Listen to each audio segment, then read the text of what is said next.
Hai guys, selamat malam semuanya. Apa kabar? Kembali lagi bersama saya Indra. Film kali ini akan bercerita mengenai kisah seorang ayah yang mencari keadilan atas kematian istrinya yang diduga kuat disebabkan karena permainan politik yang dimainkan oleh seorang wakil rakyat. Bagaimana cerita lengkapnya? Yo, tak usah berlama-lama, mari langsung saja kita masuk ke dalam isi ceritanya.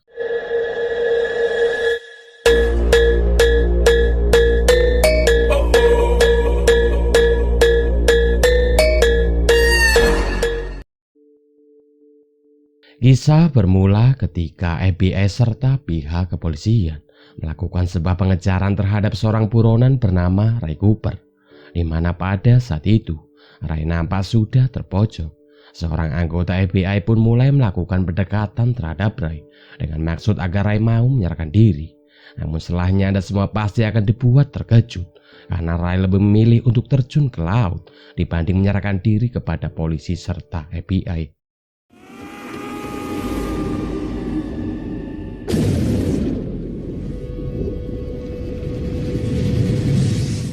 Kemudian scene pun flashback beberapa tahun sebelum kejadian itu, di mana Ray sedang berlibur bersama istrinya yang bernama Amanda, serta putri semata wayangnya yang bernama Rachel.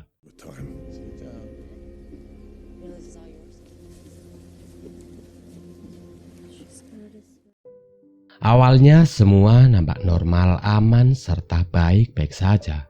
Bisa dibilang keluarga Ray ini adalah sebuah keluarga kecil yang sederhana namun bahagia. Hingga suatu ketika Amanda menderita penyakit kanker yang membuatnya harus dirawat di sebuah rumah sakit. Hari demi hari pun terus berlalu. Ray serta Rachel pun tetap setia menemani Amanda untuk melawan penyakit kanker yang ia derita. Hingga pada hari ulang tahun Amanda, di mana Ray membuat sebuah kejutan sederhana bagi Amanda agar Amanda lebih termotivasi untuk melawan penyakit kanker yang ia derita. Dan pada momen itu, Amanda memberikan sebuah boneka kecil kepada Rachel yang ia namai dengan sebutan Paloma. No, it's perfect. Thank you, Mom. But sometimes I wonder.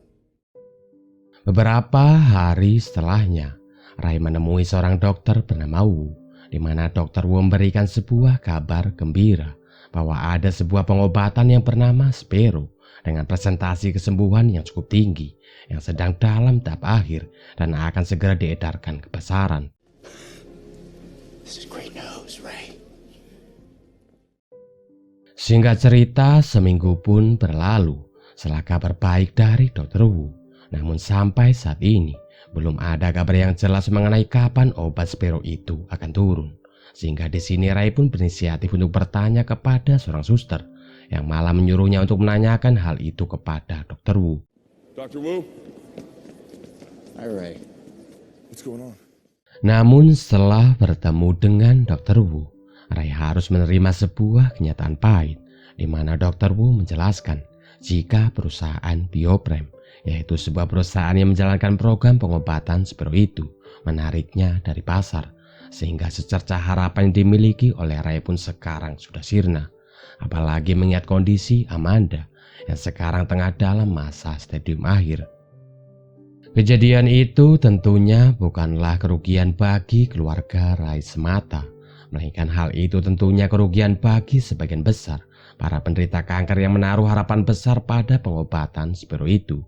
Namun yang sangat disayangkan, kenapa peluncuran obat Spero itu malah ditunda. Hal inilah yang membuat CNN mengadakan sebuah acara dengan mengundang CEO dari perusahaan Bioprem, yaitu Simon, untuk menerima beberapa pertanyaan dari masyarakat mengenai penundaan peluncuran obat itu.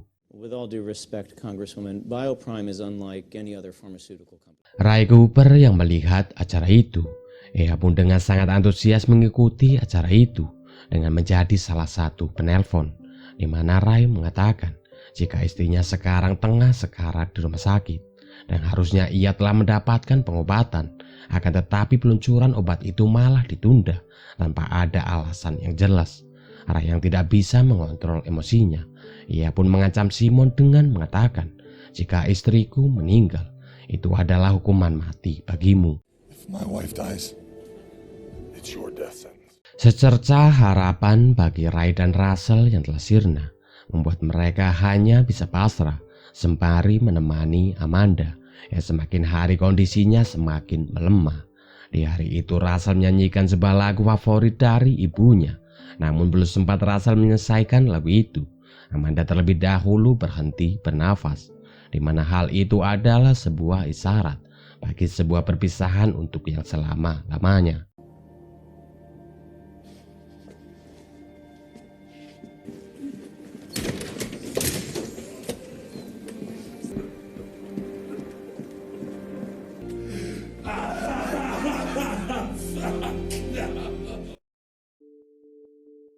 Enam bulan setelah kematian Amanda, terlihat Ray yang masih tidak terima atas kematian istrinya, di mana Ray melampiaskan kesedihannya itu dengan berlatih.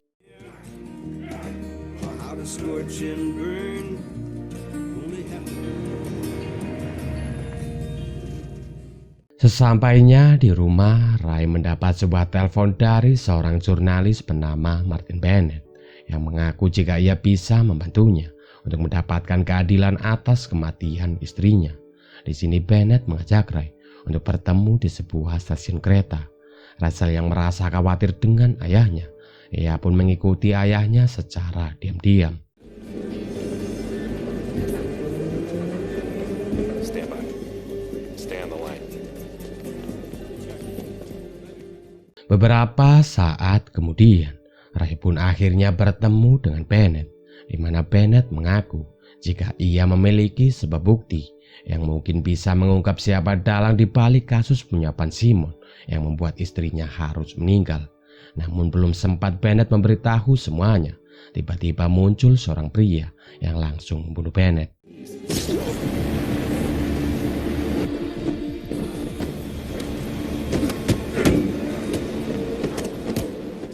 Russell yang sedari tadi mengikuti ayahnya secara diam-diam, ia pun berusaha membantu ayahnya yang nampak sangat kewalahan menghadapi pria itu.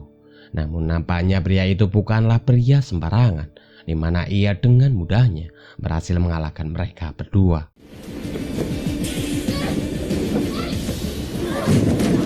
Look at me.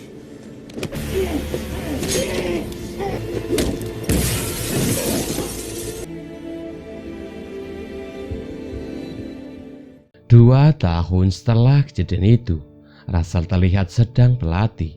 Namun ia nampak belum bisa melupakan trauma atas kejadian 2 tahun silam, hingga membuatnya hampir saja membunuh lawan latihannya jika ia tidak dihentikan oleh sang pelatih. Beautiful. Just hold. Rachel. Sementara itu, Ray nampak semakin berambisi untuk menghancurkan perusahaan Bioprem serta membalaskan dendam atas kematian istrinya. Apalagi ketika ia mendengar jika perusahaan itu ini telah resmi meluncurkan obat Spero yang katanya dengan harga yang sangat terjangkau dan bersahabat bagi para kaum BPJS sama seperti saya. Namun bagi Ray, semua itu kini tidak ada artinya lagi karena istrinya telah meninggal. Singkat cerita, pada suatu malam UNICEF mengadakan sebuah acara lelang amal dengan mengundang Simon sebagai tamu undangan untuk menyampaikan sepatah dua patah kata. Dan sudah bisa kalian tebak, Ray juga pasti datang dalam acara itu, di mana Ray menyamar sebagai seorang pelayan agar ia bisa membunuh Simon untuk membalaskan dendam atas kematian istrinya.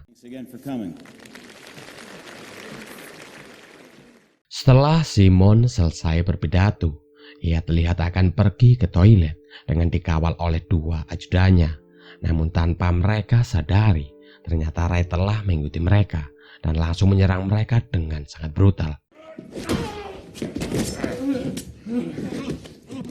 Sebelum Ray membunuh Simon, ia memberitahu Simon jika ia adalah orang yang dulu pernah memperingatkan Simon jika ia akan memburu Simon jika istrinya meninggal. Tak hanya itu, Ray juga bertanya kepada Simon mengenai isu suap yang pernah ia dengar dari jurnalis Bennett. Simon yang merasa terancam, ia pun mengatakan jika ia hanya menjalankan tugas dari atasannya yang bernama Vinotsa. Dan setelahnya inilah yang terjadi.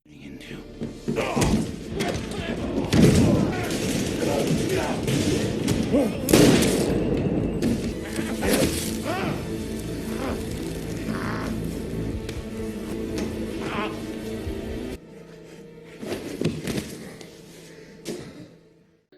berhasil membunuh Simon, Ray pun langsung menyuruh Russell untuk berkemas dan segera mengejarnya pergi. Sementara itu di TKP, FBI sedang menginterogasi satu ajudan Simon yang selamat, di mana ia memberitahu FBI jika ia tidak mengenal orang yang telah melakukan penyerangan terhadap Simon. Namun ia sempat mendengarkan percakapan Simon dengan si pelaku, jika si pelaku pernah mengancam Simon melalui sebuah acara TV. All right. Thank you. Dari keterangan saksi, pihak FBI pun mulai melakukan sebuah penyelidikan, di mana mereka akhirnya menemukan jika Ray Cooper adalah orang yang pernah mengancam Simon melalui via telepon pada acara yang diadakan oleh CNN. I will hunt you down and kill you with my bare hands. Sementara itu, Ray serta putrinya yang sedang menuju Toronto. Mereka mampir ke sebuah motel untuk beristirahat. Namun ketika Ray sedang memesan sebuah kamar, Russell malah menghubungi pihak FBI dengan menggunakan telepon umum, di mana Russell meminta agen Sarah untuk tidak mengganggu ayahnya, karena menurutnya ayahnya adalah orang yang baik, sementara Simon, ia memang pantas mendapatkan hukuman itu. Sarah yang mendengar hal itu, ia pun berusaha merayu Russell dengan menyuruhnya untuk menghubunginya kembali di nomor telepon yang ia sebutkan. Namun di sini Russell malah menutup telepon itu.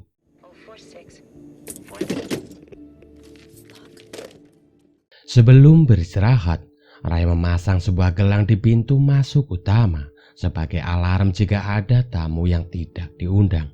Dan benar saja, paginya dari kejauhan terlihat ada dua orang pembunuh bayaran yang datang untuk membunuhnya. Ray sendiri yang mendengar suara gelang miliknya, ia pun tidak tinggal diam dan langsung bersiap untuk menghadapi dua pembunuh bayaran itu.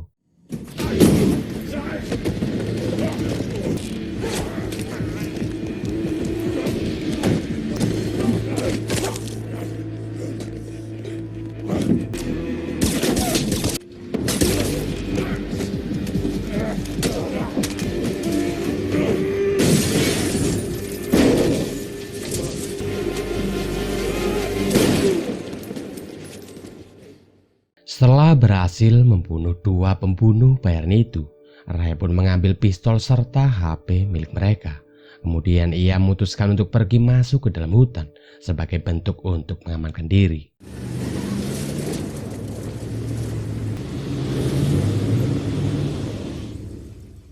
Di hutan, Russell meminta ayahnya agar ia menghentikan semua ini karena ia takut jika nanti ia akan kehilangan ayahnya. Namun Ray mengatakan jika semua ini akan berakhir setelah ia membunuh Vinotsa. Tak lama Ray pun mencoba senjata yang tadi ia curi. Namun tembakannya tak ada satupun yang tepat mengenai target yang telah ia tentukan. Merasa tidak mampu menggunakan senjata itu, Ray pun membuat sebuah jebakan untuk Vinotsa dengan menutup sebuah terowongan dan menumpangkan satu batang pohon.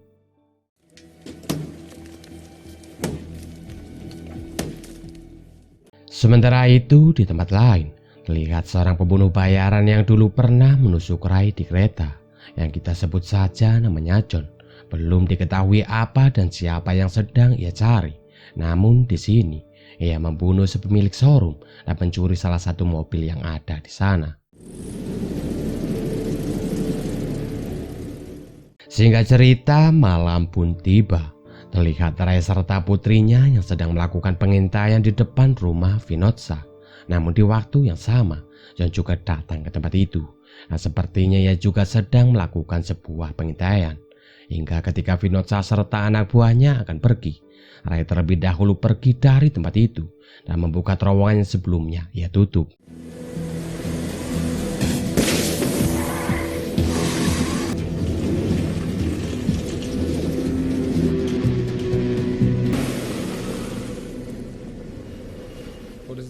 Karena terhalang pohon yang tumbang, Vinod-Shah pun meminta anak buahnya untuk mundur serta berputar arah. Namun tiba-tiba Vinod-Shah yang panik. Ia pun meminta anak buahnya untuk menerobos pohon yang tumbang. Namun bagaikan sudah jatuh lalu terlibat tangga. Di depannya ternyata sudah ada John yang sedang menunggunya dengan menggunakan sebuah senjata. Dan setelahnya inilah yang terjadi.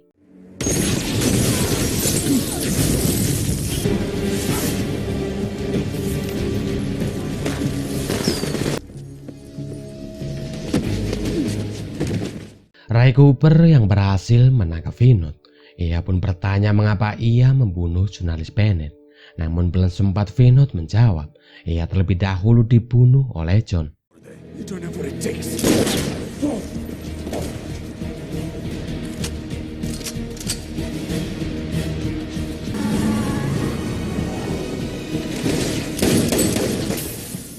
Dikarenakan ban mobil mereka yang bocor, Ray serta putrinya pun pergi dengan berjalan kaki dan terpaksa mencuri sebuah mobil derek yang terparkir di depan sebuah toko. Beberapa saat kemudian, Ray dan putrinya melihat mobil milik John yang sedang terparkir di sebelah mobil polisi. Ray yang penasaran dengan siapa sebenarnya pria itu dan apa yang sedang ia cari. Ia pun memutuskan untuk masuk dan duduk tepat di samping John. Di sana Ray bertanya kepada John kenapa ia membunuh Bennett serta Vinod. John pun menjelaskan jika ia hanya sedang menjalankan tugas dari atasannya untuk membunuh semua orang yang akan membahayakan nama bosnya. Dan target selanjutnya adalah orang yang sedang duduk di samping John. Ray Cooper yang mendengar hal itu, ia pun bertanya untuk siapa John bekerja. Karena jika tidak, Ray mengancam bahwa ia akan membongkar semua kejahatan dari John serta atasannya kepada polisi yang ada di sana. John yang merasa terpojok, ia pun akhirnya memberitahu Ray jika bosnya adalah Diana Morgan, yaitu seorang wakil rakyat. Rachel, I'll see you soon. Sementara itu di kantor FBI, pihak mereka mendapat kabar jika mobil milik Ray telah ditemukan di tengah hutan. Dan di waktu yang sama, pihak polisi juga mendapat sebuah laporan jika ada sebuah mobil derek yang telah hilang di dekat sana. Sehingga pihak FBI pun menyimpulkan jika pelakunya adalah Ray Cooper. Ray sendiri yang sedang memasuki kota bersama putrinya. Mereka pun harus terlacak oleh FBI melalui kamera CCTV yang membuat mereka harus dikejar oleh pasukan gabungan.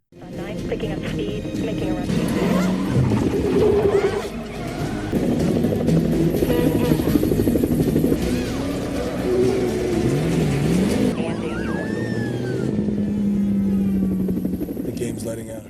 Karena terjebak oleh macet, Ray pun memutuskan untuk kabur dengan berlari masuk ke arah stadion. Sementara Russell, ia terlihat menghilang entah kemana, bagaikan tikus kantor yang habis melakukan korupsi.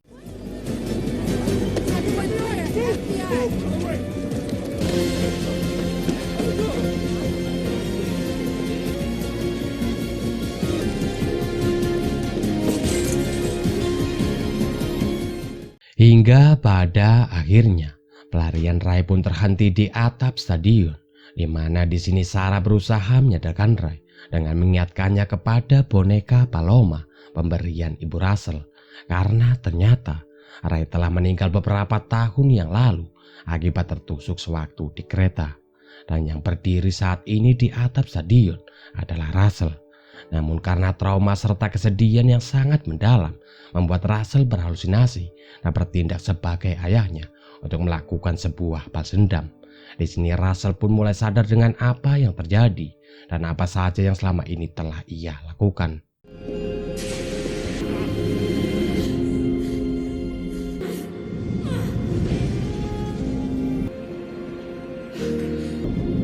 Rachel, I'll see you soon. Namun sayangnya ingatan itu tidak membuat Russell mau menyerahkan diri dan lebih memilih untuk melompat ke laut.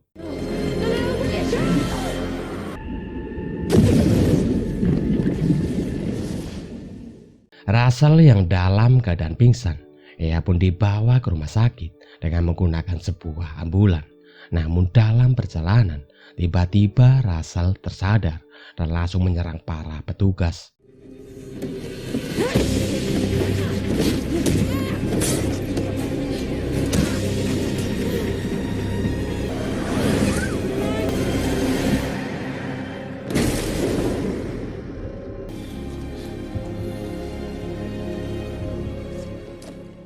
Beberapa hari kemudian, Russell pun terlihat menyelinap masuk ke dalam kantor milik Diana. Namun bukannya bertemu dengan Diana, di sana Russell malah bertemu dengan John yang langsung menyerangnya.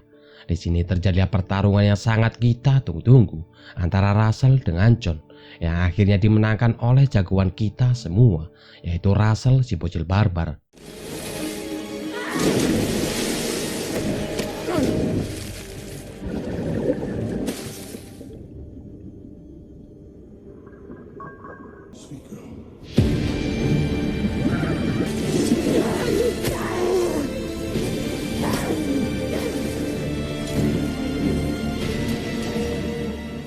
Setelah berhasil membunuh John, Russell pun segera masuk ke ruangan Diana dan memaksanya untuk mengakui kebusukan yang selama ini Diana lakukan.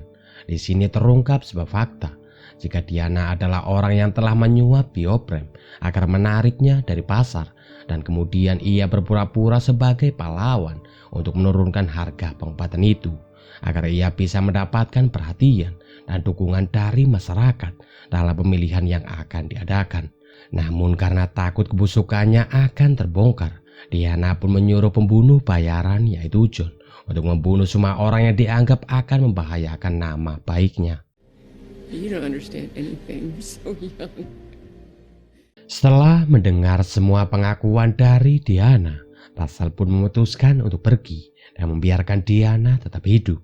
Namun ternyata Russell telah merekam semua pengakuan dari Diana menggunakan ponsel miliknya, yang kemudian ia kirimkan kepada agen Sarah. Look at this. Rachel Cooper just sent us something.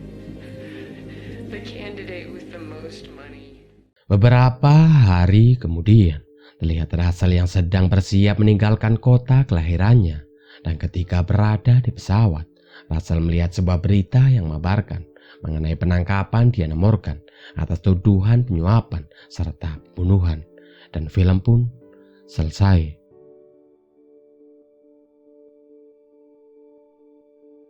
Oke, mungkin cukup sekian video dari saya kali ini. Saya ucapkan terima kasih bagi kalian yang telah menonton video ini sampai selesai. Saya Indra undur pamit. Assalamualaikum warahmatullahi wabarakatuh. Dan sampai jumpa di video selanjutnya. Bye-bye.